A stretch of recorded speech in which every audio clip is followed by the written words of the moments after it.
keadaan zaman ini, keadaan daripada dunia ini, dari hari ke hari, dari jam ke jam, dari waktu ke waktu, kita melihat tayangan berita tentang virus corona. Hari demi hari kita melihat bertambahnya orang-orang yang menderita sakit, ada yang meninggal dan sebagainya. Saya sudah menyampaikan bahwa bukan virus coronanya yang sedang menyebar hari-hari ini, tetapi yang menyebar adalah roh ketakutan dan roh kematian. Kenapa banyak orang takut sama corona? Karena takut mati. Ya, karena semua orang pasti mau hidup. Dan inilah akhir zaman, kita perlu untuk melihat tanda-tanda akhir zaman. Apa yang akan terjadi di akhir zaman ini. Hari ini kita akan belajar tentang pelajaran akhir zaman dengan judul Antikristus. Kita mungkin belum banyak mendengar tentang hal ini, tetapi kita akan belajar bersama-sama. Siapa itu Antikristus? Kapan dia akan muncul? Dan bagaimana ciri-cirinya? Kita tidak boleh menghakimi sebelum kita membaca ayat firman Tuhan dan mengerti. Jangan kita memberikan statement yang salah. Kita kemudian menjudge orang ini adalah Antikristus nanti sebenarnya. Atau presiden, atau siapapun yang kita sebut namanya nanti dia adalah Antikristus yang nanti akan datang. Kita belum bisa tahu secara jelas kalau kita tidak membaca ayat firman Tuhan ini. Siapa itu Antikristus dan apa hubungan Antikristus itu dengan tanda 666 yang ditaruh di tangan sebelah kanan dengan di dahi. Apakah setelah itu banyak orang takut untuk mengganti KTP-nya, KTP kita yang lama itu dilaminating, ya, kita laminating kertas biasa dilaminating, tapi KTP sekarang kan sudah pakai chip. Ya, banyak orang tidak mau ganti KTP-nya, tetap bertahan dengan KTP lama karena takut pakai chip. Karena dia pikir kalau sudah ganti KTP berarti dia sudah punya chip. Padahal kan firman Tuhan sampaikan di lengannya, bukan di KTP, ya. Atau bahkan kartu kredit Bapak Ibu Saudara kan ada chipnya juga. ATM Bapak Ibu Saudara ada chipnya. Bahkan paspor sekarang pun ada chipnya. Jadi chip itu ya berguna untuk membaca data. Kita akan periksa secara mendalam tentang Antikristus ini siapa, apa tandanya, apa ciri-cirinya, supaya kita bisa melihat, mengerti, karena kita ini ada di akhir zaman. Kalau kita di akhir zaman dan gereja tidak mengajarkan pelajaran ini, saya takut Bapak Ibu Saudara nanti tidak bisa melihat tanda-tanda akhir zaman ini. Kita akan lihat sama-sama 1 Yohanes pasal yang kedua ayat 18 sampai 19. Kita lihat sama-sama 1 Yohanes pasal 2 ayat 18 sampai 19. Anak-anakku, waktu ini adalah waktu yang terakhir. Bapak Ibu Saudara harus tahu waktu ini adalah waktu yang terakhir. Dan seperti yang kamu dengar, kita sudah dengar banyak ya tentang seorang Antikristus akan datang. Jadi kita sudah dengar banyak Antikristus, tapi kita tidak tahu Antikristus itu apa. Yang kita muncul di pikiran kita ketika kita mendengar Antikristus, kita cuman kenal nanti satu sosok ya yang akan menguasai dunia dan orang tidak bisa membeli kalau tidak punya chip ya di lengan kanannya atau di dahinya. Itu yang kita tahu.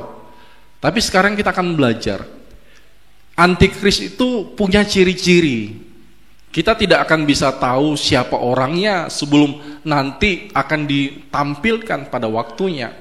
Tetapi kita bisa tahu cirinya dulu supaya kita bisa melihat ya dan mengerti.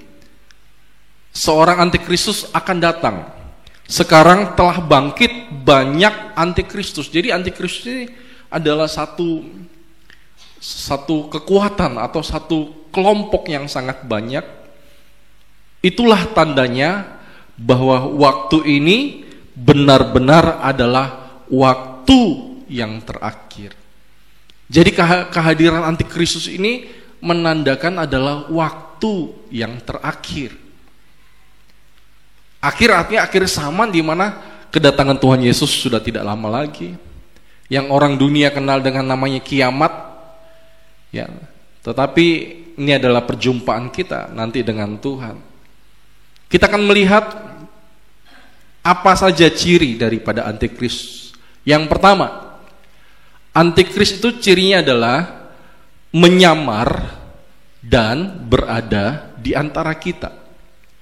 Jadi antikristus itu tahu firman. Dia tahu kebenaran. Bahkan dia ada di antara kita. Di antara kita di sini bukan maksudnya di antara gereja Petra ini ada salah satu antikristus, bukan itu maksud saya. Di antara orang-orang Kristen, di antara pengikut-pengikut Kristus ada antikristus di dalamnya. Mereka menyamar. Ya, mereka ada di antara banyak pengikut Kristus. Tetapi kita akan melihat tanda, atau kita bisa melihat nanti siapa mereka dari tandanya. Kita baca ayat yang ke-19. Memang mereka berasal dari antara kita, tetapi mereka tidak sungguh-sungguh termasuk pada kita. Jadi mereka ini ada di antara kita, tapi mereka itu bukan kita. Bisa mengerti, wahai saudara? Mereka itu seperti orang Kristen, tapi bukan Kristen. Jadi menyamar. Di akhir zaman ini banyak nanti akan ada orang yang menyamar, ya, menjadi seperti ini.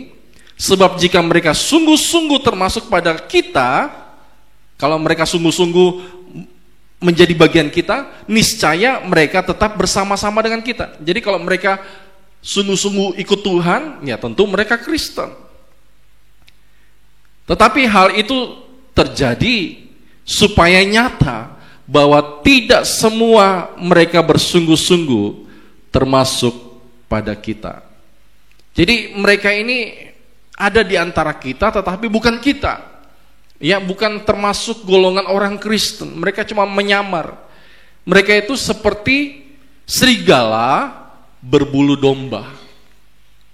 Sepertinya sama-sama kelihatan domba, tetapi mereka adalah serigala. Mereka adalah nabi-nabi palsu.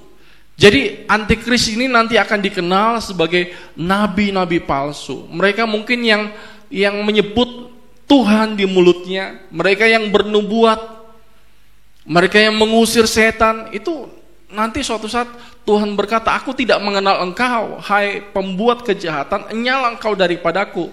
Ini antikristus.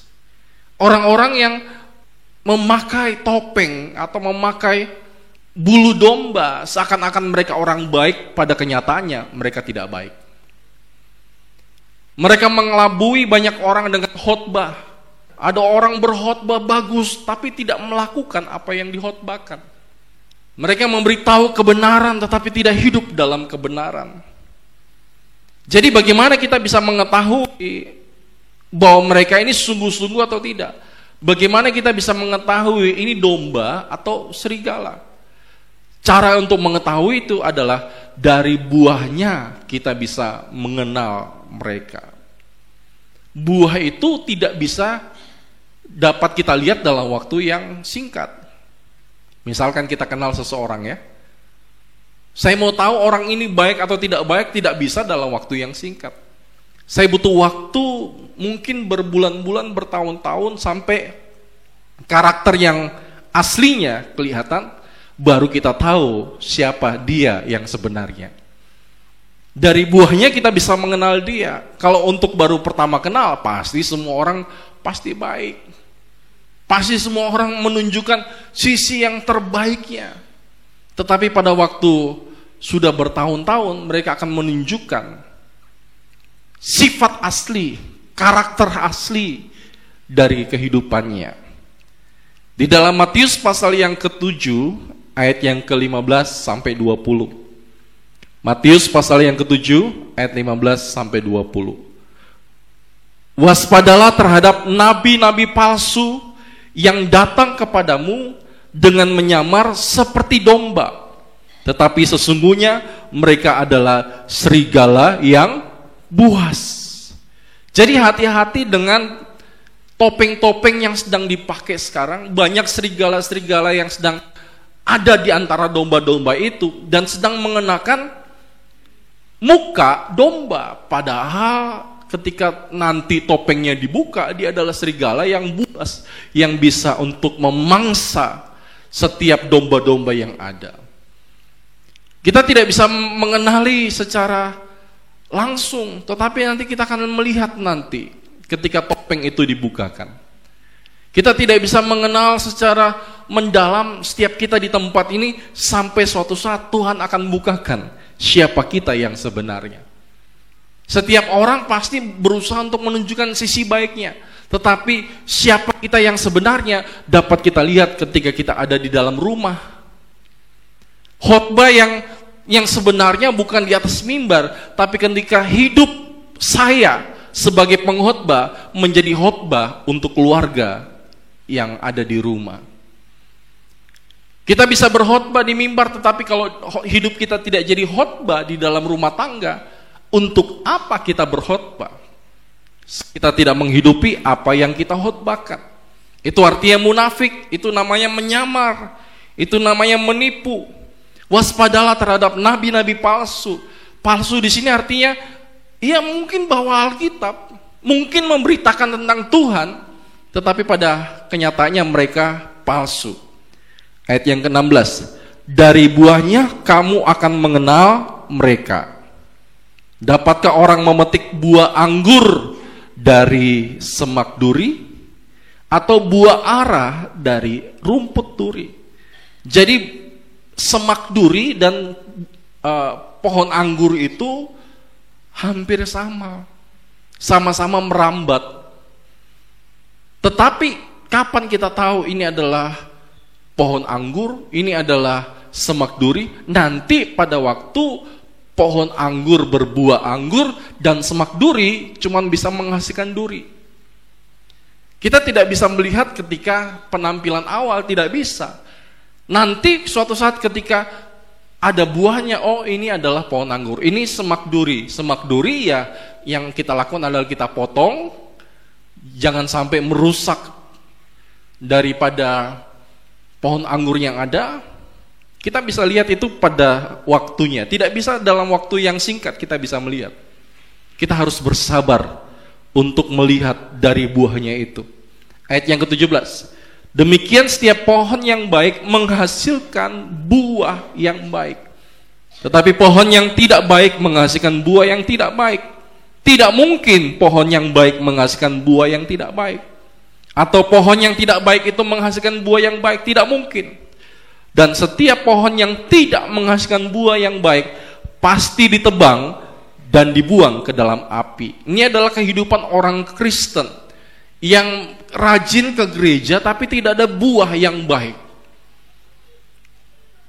Rajin ke gereja itu baik, tetapi kalau kita tidak bisa menghasilkan buah-buah kehidupan, buah-buah roh, ya, kita tidak sabaran, kita tidak punya kesetiaan, kita tidak punya kelemah lembutan, kita tidak punya kasih, kita tidak bisa membagikan damai sejahtera untuk orang lain, tidak ada buah pertobatan dalam hidup kita, suatu saat dia akan ditebang.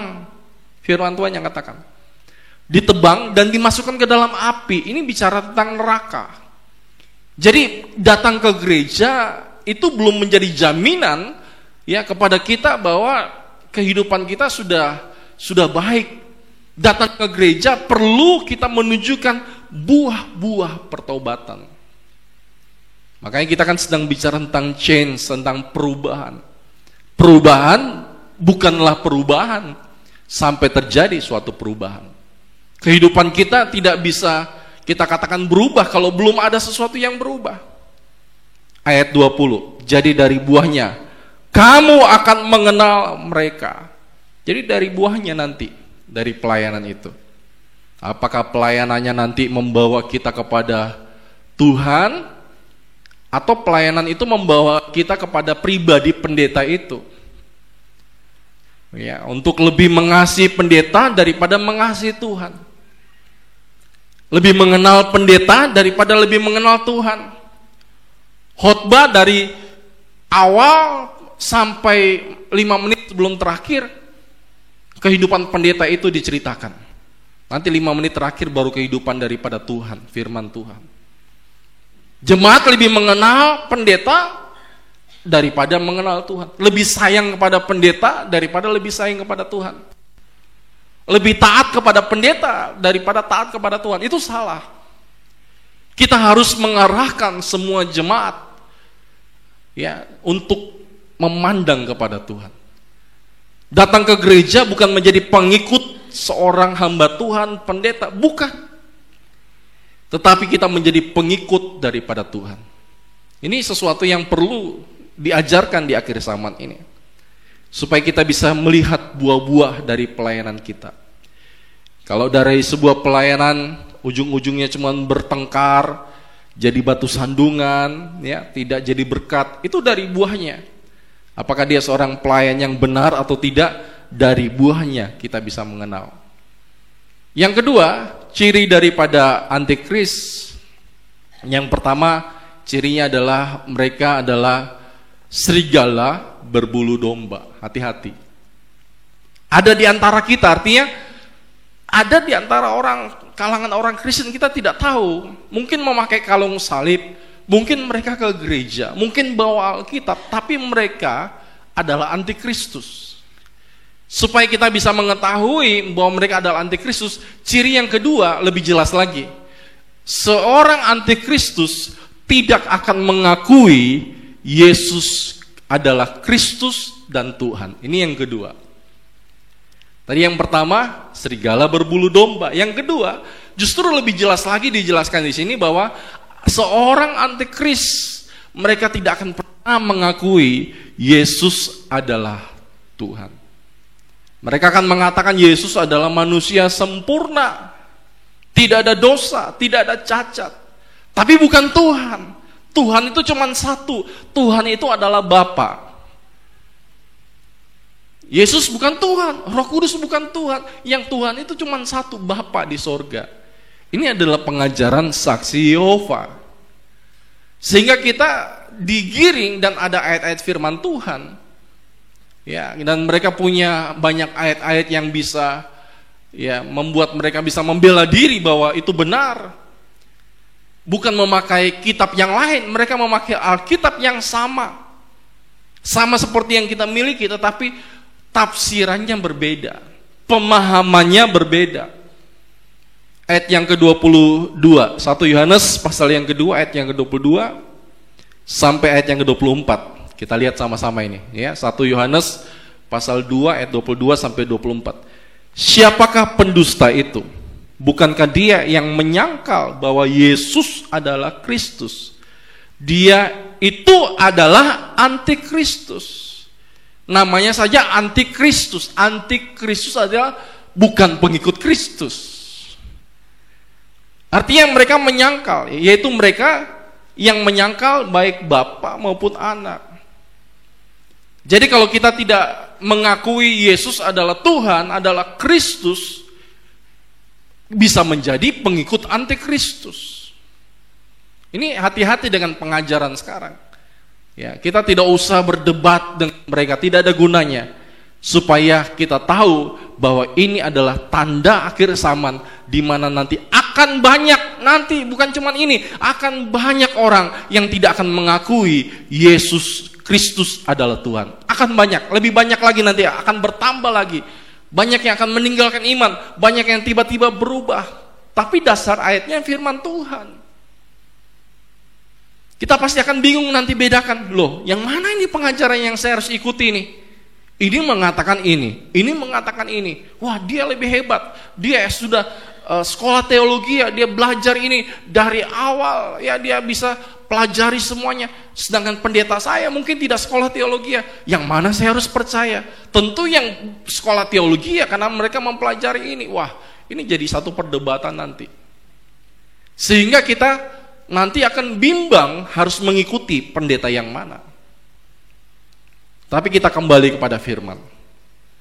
Firman mengatakan bahwa seorang antikristus yaitu seorang yang menyangkal Bapa dan Anak. Sebab barang siapa menyangkal Anak, siapa itu Anak? Yesus Kristus. Ia juga tidak memiliki Bapa. Barang siapa mengakui Anak, Anak ini siapa? Yesus Kristus sebagai Tuhan, ia juga memiliki Bapa. Dan kamu, apa yang telah kamu dengar dari mulanya, itu harus tetap tinggal di dalam kamu. Jika ada yang telah kamu dengar dari mulanya tetap tinggal di dalam kamu, maka kamu tetap tinggal di dalam Anak dan di dalam Bapa.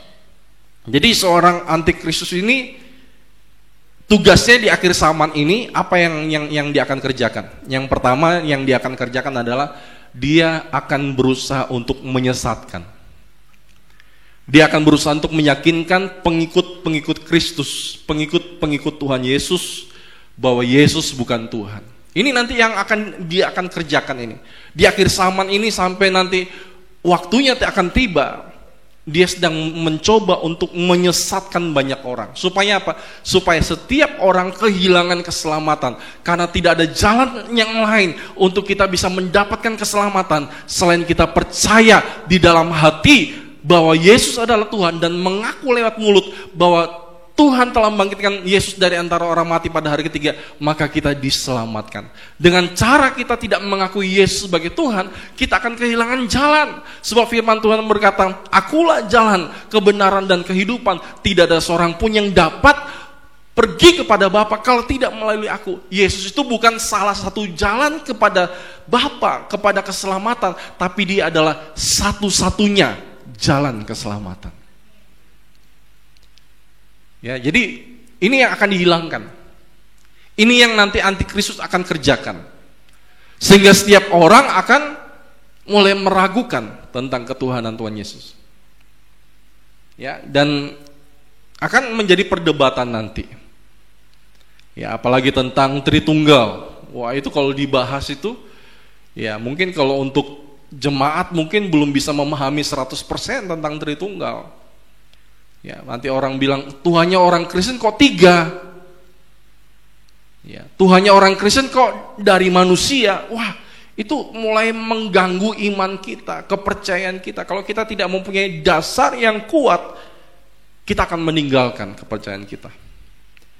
Ya, makanya iman itu tidak sama dengan logika. Kita jangan selalu ikut Tuhan dengan logika kita. Kita pakai iman kita. Iman itu walaupun kita belum melihat tapi kita percaya. Iman itu walaupun kita belum mengerti tapi kita percaya. Kalau kita belum mengerti sekarang, suatu saat Tuhan pasti buat kita mengerti. Ketika Maria mendapatkan pesan Tuhan, dia tidak mengerti, dia menyimpan segala perkara itu dalam hatinya. Tidak semua hal kita bisa mengerti. Karena pikiran Tuhan itu seperti samudra yang luas. Sedangkan pikiran kita itu seperti ember yang kecil. Kita mau masukkan air seluruh lautan itu ke dalam satu ember, tidak akan bisa. Kita tidak bisa memahami Tuhan. Kalau ada manusia yang berusaha untuk memahami Tuhan, belajar siapa Tuhan, Tuhan adalah tercipta dari partikel-partikel, ya Tuhan itu di mana dan sebagainya, dia akan kehilangan imannya nanti. Kenapa? Karena dia tidak akan mendapatkan jawabannya. Ya, jadi marilah sekarang saya ingin di akhir zaman ini, ya, jemaat Petra Kendari di tempat ini kita belajar. Ya, jangan sampai iman kita jadi goyah. Kemudian tadi katakan ayat yang ke 24 ya. Jadi mencuri keselamatan, ya, keselamatan yang kita sudah terima, coba untuk dibelokkan lagi supaya kita kehilangan keselamatan dan menyesatkan. Itulah tugas nabi-nabi palsu.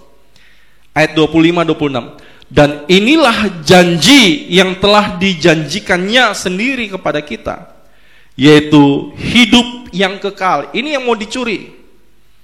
Ini yang mau diambil, dirampas oleh nabi-nabi palsu itu. Supaya kita tidak punya hidup kekal, sorga.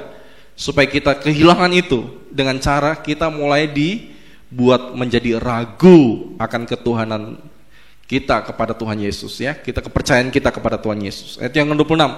Semua ini kutulis kepadamu, yaitu mengenai orang-orang yang berusaha menyesatkan kamu. Jadi ini tugas daripada antikristus. Mereka berusaha untuk menyesatkan banyak orang.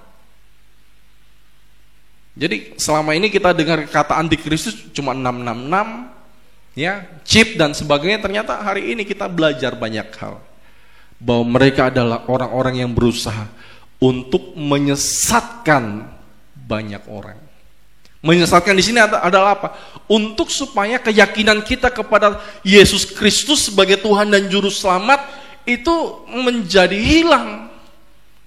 Kita mulai tidak percaya lagi. Makanya Bapak Ibu Saudara, saya sampai hari ini pun masih belajar juga dari Alkitab. Saya belajar dari firman-firman Tuhan yang saya terima dari hamba-hamba Tuhan di YouTube. Tapi saya punya filternya, saya punya pegangan yang pasti benar, tidak mungkin salah, yaitu firman Tuhan, Alkitab. Mereka bisa khotbah apa saja, kalau tidak sesuai dengan firman Tuhan, saya tidak akan terima. Jadi Bapak Ibu Saudara, bisa dengar khotbah online, bisa, tapi kita harus punya filternya. Jangan sampai kita dibawa kepada pengajaran daripada Yudaisme. Yudaisme itu adalah pengajaran yang tidak mengakui Yesus adalah Tuhan. Kita dibawa kepada pengajaran hyper grace. Ya, kita bicara tentang grace, tetapi ada yang dinamakan dengan hyper grace. Kenapa? Orang bisa melakukan dosa karena Tuhan Yesus mengampuni kita. Di waktu yang lalu Tuhan ampuni, di waktu sekarang, bahkan dosa nanti yang akan kita buat besok, tahun depan, 5 tahun depan, Tuhan sudah ampuni. Jadi kalau kita hidup dalam dosa tidak apa-apa, karena ada kasih karunia. Ini pengajaran sesat. Dan ini pengajaran banyak disukai oleh anak-anak muda, karena mereka masih ingin hidup dalam dosa di satu sisi, dan di satu sisi mereka ingin tetap aktif di gereja. Supaya tidak kehilangan, banyak anak-anak muda diciptakanlah ini pengajaran kasih karunia yang berlebih-lebih. Tuhan sanggup ampuni, sekali selamat tetap selamat. Ketika engkau sudah terima keselamatan, tidak akan pernah lagi kehilangan. Sekali selamat, apapun yang kau buat, dosa sebesar apapun, tidak akan membuat engkau kehilangan keselamatan. Ini pengajaran hyper grace.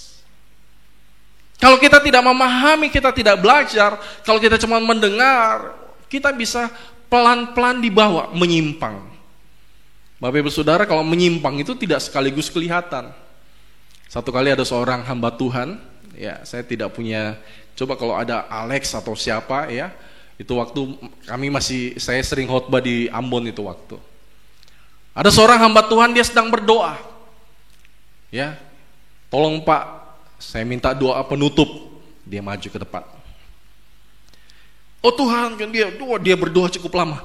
Oh kami percaya Tuhan begitu baik, Tuhan begitu. Jadi waktu amin, dia sudah balik belakang. Bapak Saudara bisa mengerti? Jadi dia begini-begini, tapi pada waktu dia buka mata, dia tidak sadar, badannya sudah balik belakang. Loh, jemaat di sana. Ya, semua jemaat ketawa. Tapi kadang-kadang itulah pelajaran bahwa menyimpang itu tidak sekaligus, menyimpang itu sedikit demi sedikit, lama-lama kita sudah berbalik badan. Kadang-kadang ketika ada pengajaran-pengajaran kita dibawa tidak langsung, tapi sedikit demi sedikit, lama-lama kita sudah ada pada golongan mereka. Makanya Bapak Saudara, kita jangan mengikuti ajaran salah satu hamba Tuhan, tapi kita harus mengikuti ajaran dari firman Tuhan. Hamba Tuhan punya doktrin, punya pemahaman, tapi firman Tuhan adalah dari Tuhan. Tidak bisa salah. Khotbah bisa salah, tapi firman Tuhan tidak bisa salah. Makanya kita perlu punya dasar, Bapak Ibu Saudara, ya. Mari kita lihat sama-sama Filipi pasal yang kedua, ayat 10 sampai dengan ayat yang ke-11. Filipi 2 ayat 10 sampai 11. Supaya dalam nama Yesus bertekuk lutut segala yang ada di langit itu siapa yang tinggal? malaikat, ya, serafim. Itu tinggal malaikat di sana. Itu bertekuk lutut di bawah nama Tuhan Yesus. Malaikat saja tunduk kepada nama itu, berarti dia adalah Tuhan. Ya, nah mungkin malaikat akan tunduk kalau Yesus bukan Tuhan. Ya, di bawah langit. Siapa itu di bawah langit? Manusia. Kita tunduk dan taat kepada Tuhan. Dan di bawah bumi itu siapa? Iblis. Neraka itu ada di bawah bumi. Iblis pun takut kepada nama Tuhan Yesus. Kalau Yesus bukan Tuhan, nah mungkin iblis takut kan? Tapi justru karena dia adalah Tuhan, iblis gemetar, takut, dan dia keluar dalam nama Tuhan Yesus, bahwa dia adalah Tuhan. Dan ayat 11 ini lebih meyakinkan lagi. Dan segala lidah mengaku Yesus Kristus, sama-sama katakan, adalah Tuhan bagi kemuliaan Allah Bapa. Ini yang mereka tidak sukai dari ayat ini.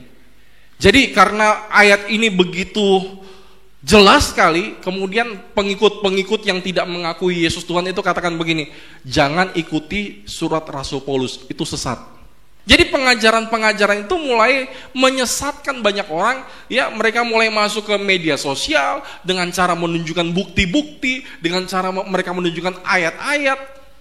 Satu kali saya mengikuti seminar di Surabaya, itu waktu acara KKR GPT, setiap tahun lalu diadakan. Waktu datang ke situ, salah satu pembicaranya adalah Pendeta Bambang Nursena. Dia adalah seorang ahli yang mempelajari tentang Alkitab. Di situ kemudian dia mulai menyebutkan bahwa pengajaran atau pengikut-pengikut Yudaisme yang tidak mengakui Yesus Kristus adalah Tuhan, mereka yang mengubah nama Allah menjadi Yahweh dan sebagainya, mereka mulai mengganti semuanya. Pada ujung-ujungnya nanti mereka akan tidak percaya akan surat-surat Rasul Paulus. Itu saya sudah terima 4 tahun yang lalu. Bapak Ibu Saudara, semua penulis-penulis Alkitab dari zaman Kejadian sampai Wahyu, semua adalah orang-orang yang diberikan ilham, diilhami oleh Roh Kudus, sehingga mereka menulis kisah-kisah dari Kejadian sampai Wahyu. Tidak ada yang bertabrakan semuanya. Semuanya saling mendukung satu dengan yang lain. Semuanya bercerita tentang keselamatan, semuanya bercerita tentang penebusan, semuanya bercerita tentang kasih, dan semua diilhami oleh Roh Kudus. Dan apa yang kita miliki sekarang Tuhan sudah tetapkan menjadi Alkitab, menjadi buku pegangan kita, yaitu firman Tuhan. Sehingga kita bisa belajar banyak hal. Jadi jangan ragukan keaslian firman Tuhan. Jangan kita meragukan, satu titik sekalipun tidak akan bisa dihilangkan kalau Tuhan tidak kehendaki. Artinya titik koma di dalam Alkitab itu penting. Ya, satu titik itu punya arti yang luar biasa. Jadi Bapak Ibu Saudara jangan pernah meragukan, ya, apa yang ada dalam firman Tuhan. Kita kembali ke 1 Yohanes, tapi sekarang kita akan lihat pasal yang keempat. Kita akan kembali lagi kepada ciri-ciri daripada nabi palsu atau antikris. 1 Yohanes pasal yang keempat, ayat 1 sampai dengan ayat yang ketiga. Kita baca ayat yang pertama dulu. Saudara-saudaraku yang kekasih, jangan percaya akan setiap roh. Ujilah roh-roh itu. Jadi jangan kita sembarang percaya. Apakah mereka berasal dari Allah? Sebab banyak nabi-nabi palsu yang telah muncul dan pergi ke seluruh dunia. Jadi kita harus tidak bisa membedakan sekarang mana hamba Tuhan yang dari Tuhan, mana hamba Tuhan yang cuma mencari keuntungan diri sendiri. Tidak bisa dibedakan karena semuanya hampir sama. Mereka sama-sama memberitakan firman Tuhan, mungkin bahkan khotbah mereka jauh lebih bagus daripada khotbah daripada gembala sendiri. Bisa saja menyamar di antara itu, menyebar di seluruh dunia. Makanya firman Tuhan katakan, ujilah roh-roh itu. Jadi kalau seorang hamba Tuhan diuji, dia tidak boleh marah. Nubuatan kalau diuji jangan marah. Kalau dia marah itu bukan berasal dari Tuhan. Ya, Pak, saya punya nubuatan untuk Bapak. Apa nubuatannya? Disampaikan. Semua disampaikan. Saya uji ya. Oh, Bapak tidak percaya ya kalau begitu ini dari Tuhan. Loh, firman Tuhan katakan ujilah segala sesuatu dan peganglah yang baik. Kalau itu dari Tuhan, kenapa takut diuji? Ya, jadi semua harus diuji. Ujilah roh-roh yang segala roh, ujilah segala sesuatu dan peganglah yang baik. Jadi kita jangan sembarang percaya, Bapak Saudara ya. Artinya begini, kita harus punya dasar, kita harus punya pegangan. Kalau kita tidak punya pegangan dan dasar yang kuat di akhir zaman ini, ya, ketakutan saya adalah banyak orang nanti akan meninggalkan imannya karena mereka tidak punya pengajaran. Makanya gereja Petra terkenal dengan pengajaran. Ada PA Bible Study, ini tidak bisa dijelaskan pada hari Minggu. Bapak Ibu Saudara yang datang pada hari ini, sangat jelas kita bisa belajar lebih dalam lagi tentang kebenaran. Makanya Bapak Saudara yang datang ini seperti sedang ikut sekolah Alkitab, Bible Study. Kita sedang belajar lebih dalam lagi, memperdalam. Pendeta Paulus tidak pernah ikut sekolah Alkitab, dia cuma ikut Bible Study seperti ini. Berpuluh-puluh tahun dia ikut. Itu sama dengan sekolah Alkitab. Sekolah Alkitab kan cuma 1 tahun. Bible Study setiap Jumat. Ya, dikali berapa tahun, itu pelajarannya begitu kaya. Ya, jadi Bapak Saudara, mungkin kita bukan tamatan sekolah Alkitab, tapi kita tamatan Bible Study. Kita punya catatan, kita punya pelajaran, Bapak Saudara ya. Kita baca ayat yang kedua sampai ayat yang ketiga. Demikian kita mengenal roh Allah, setiap roh yang mengaku bahwa Yesus Kristus telah datang sebagai manusia berasal dari Allah, ya. Dan setiap roh yang tidak mengaku Yesus tidak berasal dari Allah, roh itu adalah roh antikristus. Dan tentang dia telah kamu dengar bahwa ia akan datang dan sekarang ia sudah ada di dalam dunia. Ya, di dalam dunia ini dia sudah ada. Ya, antikristus itu sudah ada, cuman belum menampakkan diri. Cuman dia sedang bekerja untuk, ya itu tadi, menyesatkan banyak orang. Tapi kita jangan takut ya. Wah, nanti kalau saya disesatkan bagaimana ya? Nanti mereka ini datang dan pelan-pelan saya tersesat gimana? Jangan takut. Kenapa kita tidak boleh takut? Sebabnya ayat yang keempat. Karena roh di dalam kita lebih besar daripada roh di dalam dunia ini. Kalau kita punya Roh Kudus di dalam kehidupan kita, kita tidak akan mungkin bisa tersesat. Karena Roh Kudus yang akan bicara kepada kita. Ini orang tidak benar ini. Ya, Roh Kudus akan bicara. Ya, mari kita lihat ayat yang 4.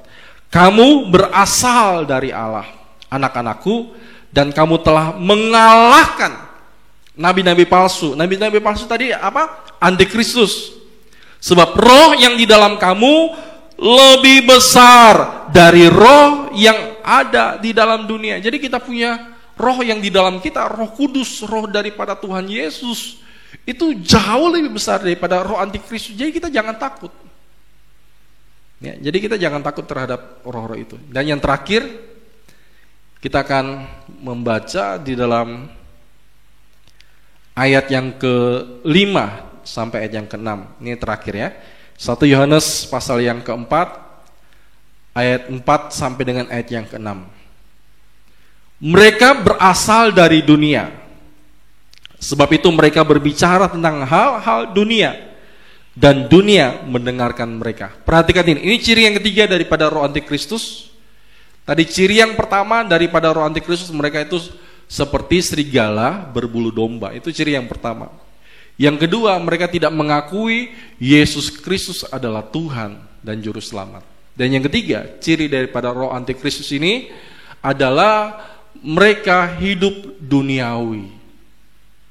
Melayani, tapi setelah pelayanan ya itu mabuk-mabuk, pesta pora, kembali lagi kepada hal duniawi. Mereka tidak benar-benar mengikuti Tuhan, karena mereka tidak menunjukkan buah-buah yang dari Tuhan. Dikatakan mereka berasal dari dunia, mereka bicara tentang hal dunia. Jadi kalau bicara tentang hal duniawi, ya sesama anak Tuhan bicara yang porno, bicara yang tidak baik, bicara kotor, bicara tentang hal-hal yang tidak baik. Ya, hari Minggu ke gereja, tapi nanti habis pulang gereja, habis melayani, pergi ke bar, pergi ke diskotik, pergi ke kafe, sampai jauh tengah malam, hidup mereka seperti itu. Tetapi mereka ke gereja. Ada banyak orang saya dapati ya, mereka kecewa terhadap gereja. Kenapa? Karena mereka tahu waktu di bar mereka ketemu dengan seorang pemimpin pujian yang mereka lihat tadi pagi memimpin pujian, malamnya sudah di bar.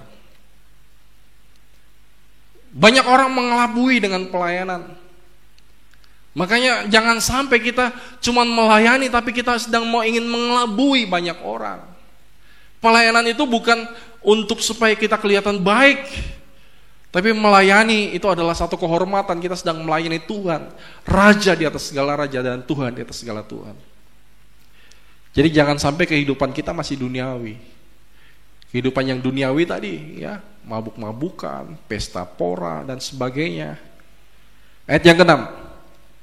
Kami berasal dari Allah, barang siapa mengenal Allah, ia mendengarkan kami, dan barang siapa tidak berasal dari Allah, dia tidak mendengarkan kami. Itulah tandanya roh kebenaran dan roh yang menyesatkan, roh antikristus. Jadi kalau orang itu berasal dari Tuhan, berasal dari Allah atau anak-anak Allah, mereka itu mau dengar-dengaran. Tapi untuk orang-orang yang tidak berasal daripada Allah, mereka tidak mau mendengar. Ya, diberitahu ya, berubah, tidak mau berubah. Ya, bukan lagi soal bebal ini, tapi memang selama ini cuman menipu saja. Ya, padahal mereka bukan bagian dari kita. Kelihatannya Kristen, kelihatannya sungguh-sungguh, kelihatan melayani, tapi mereka sungguh-sungguh bukan bagian kita sebenarnya. Ya, makanya kita perlu melihat di sini. Sekarang kita akan belajar sedikit tentang 666. Ya, saya singgung ini, nanti minggu depan kita akan lanjutkan ini, ya, karena waktu kita memang khotbah ini khotbah berseri, ya. Jadi ini ada seri pertama, kita akan belajar. Di dalam kitab Wahyu pasal yang ke-13, ini ayat terakhir ya. Kita akan lihat Wahyu 13 ayat 14 sampai dengan ayat 18. Wahyu 13 ayat 14 sampai 18, ia menyesatkan mereka yang diam di bumi dengan tanda-tanda. Jadi menyesatkan tadi sudah kita belajar bahwa mereka adalah nabi-nabi palsu. Mereka bisa membuat tanda-tanda. Di sini tanda-tanda mungkin mereka bisa bernubuat, mereka bisa meletakkan tangan sama orang sakit sembuh. Itu tanda-tanda ajaib. Nanti banyak orang akan ikut. Wah, hamba Tuhan ini hebat ya. Dia bisa nubuatan, dia bisa usir setan, dia bisa apa? Wah, banyak pengikutnya nanti. Ya, jadi kita melayani bukan untuk membawa orang menjadi pengikut Kristus, dia mencari pengikut. Hati-hati terhadap hamba Tuhan seperti itu. Ya, kalau hamba Tuhan cuma mencari pengikut, semakin banyak pengikutnya, semakin dia senang, itu hati-hati. Justru kita harus bawa bukan menjadi pengikut pendeta, tapi pengikut Kristus. Kita baca Wahyu 13 ayat 14 sampai 18. Ia menyesatkan mereka yang diam di bumi dengan tanda-tanda yang telah diberikan kepadanya untuk dilakukan di depan mata binatang itu, dan ia menyuruh mereka yang diam di bumi supaya mereka mendirikan patung. Nanti akan ada satu sosok patung untuk menghormati binatang yang luka oleh pedang namun yang tetap hidup itu, dan kepadanya diberikan kuasa untuk memberikan nyawa kepada patung binatang itu, sehingga patung binatang itu berbicara juga. Ini seperti kayak robot yang bisa bicara. Patung itu kan benda mati, tiba-tiba ada nyawa, bisa bicara. Dikasih jaringan tubuh manusia di dalam robot itu, sehingga robot itu bisa merasa sedih, bisa menjadi marah, emosi. Mana ada robot bisa begitu? Dan itu terjadi di zaman kita sekarang. Di zaman-zaman dulu tidak pernah ada. Binatang itu atau patung itu bisa punya nyawa. Itu kayak seperti ada nyawanya. Ya, dan robot itu nanti akan diberikan informasi seluruh dunia. Dia bisa menyimpan semua, dan sekali dia lihat, dia tahu siapa nama kita, karena semua nama kan sekarang terekam.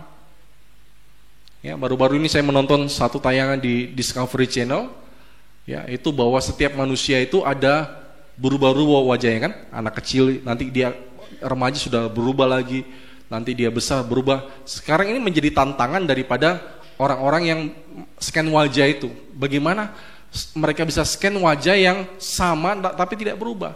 Makanya kan sekarang banyak aplikasi ya, aplikasi yang wajah kita sekarang, nanti kalau kita tua bagaimana? Ya. Jadi ketika ada aplikasi itu, salah satunya juga adalah mereka menyimpan foto kita nanti kalau tua, mereka tidak perlu buat lagi. Jadi bagaimana caranya supaya mereka bisa dapat itu? Ya mereka buat aplikasi yang seperti sekarang, seperti bercanda-bercanda, tapi tujuannya adalah itu menyimpan database kita supaya nanti kalau kita tua gampang dicari. Wajah kita sudah tidak akan lari dari wajah itu. Ya, jadi hati-hati saudara ya kalau main-main aplikasi itu. Ya, saya pertama tidak sadar, saya ikut juga. Wah, wajah tua saya nanti begini ya. Ternyata itu merupakan salah satu program yang sedang digalakan untuk menyimpan wajah-wajah manusia. Kemudian ayat yang ke berapa tadi? 15 sekarang. Dan kepadanya diberikan kuasa tadi sudah nyawa sehingga patung itu bisa berbicara dan bertindak begitu rupa sehingga semua orang yang tidak menyembah patung binatang itu dibunuh. Ya, nanti ini akan terjadi ya. Saya tidak tahu apakah nanti yang memimpin sebuah robot atau apa ya, nanti kita lihat. Dan ia menyebabkan sehingga kepada semua orang, perhatikan ini baik, kecil atau besar, kaya atau miskin, merdeka atau hamba, diberikan tanda pada tangan kanannya atau pada dahinya. Jadi tangan kanan atau pada dahi. Dan tidak ada seorang pun yang dapat membeli atau menjual selain daripada mereka yang memakai tanda itu, yang nama binatang itu adalah bilangan namanya. Yang penting di sini ialah hikmat. Barang siapa bijaksana, baiklah ia menghitung bilangan binatang itu, karena bilangan itu adalah bilangan seorang manusia, dan bilangan itu ialah 666. 666. Ya, jadi Bapak Saudara, sekarang chip dimasukkan ke tangan itu sudah banyak. Ya, di satu perusahaan kalau mau masuk sudah tidak usah pakai mata lagi, muka, tinggal tangan saja. Ya, chipnya sudah tertaruh di tangan. Chip itu kecil, dicoba di bagian tubuh lain, di bagian lain nggak bisa, komplikasi. Di tangan cocok, di dahi cocok. Ya, kalau ingat-ingat di scan di dahi begitu, ya sepertinya ingat sekarang hari-hari ini kan banyak orang di scan di dahinya ya. Apa itu? Virus corona ya, gambar selanjutnya. Ya ini hampir sama kan sekarang. Cuman bukan chip, panas tubuh. Tapi itu nanti sudah kelihatan kan? Chip tadi di scan, ini sekarang panas tubuh dulu. Sudah ada alatnya begitu canggih. Dalam waktu berapa detik sudah bisa terbaca suhu tubuh orang. Nanti dalam waktu berapa detik bisa ditahu siapa orang itu. Bapak Ibu Saudara, sekarang terjadi satu hal yang Bapak Ibu Saudara yang mungkin ya jual beli dolar, emas, Bapak Ibu Saudara akan kaget hari-hari ini. Dalam hari ini dolar naik 15.000. Ya, saham turun begitu drastis sampai bursa efek itu ditutup. Kenapa? Kalau nanti begitu turun dalam sekali, orang banyak membeli, begitu dia naik nanti, banyak kerugian yang dihasilkan. Orang kaya di dunia 2 hari terakhir ini mereka mengalami kerugian 5.000 triliun. Semua orang kaya di total 5.000 triliun. Kenapa? Saham lagi terjun bebas. Banyak orang stres 2 hari ini.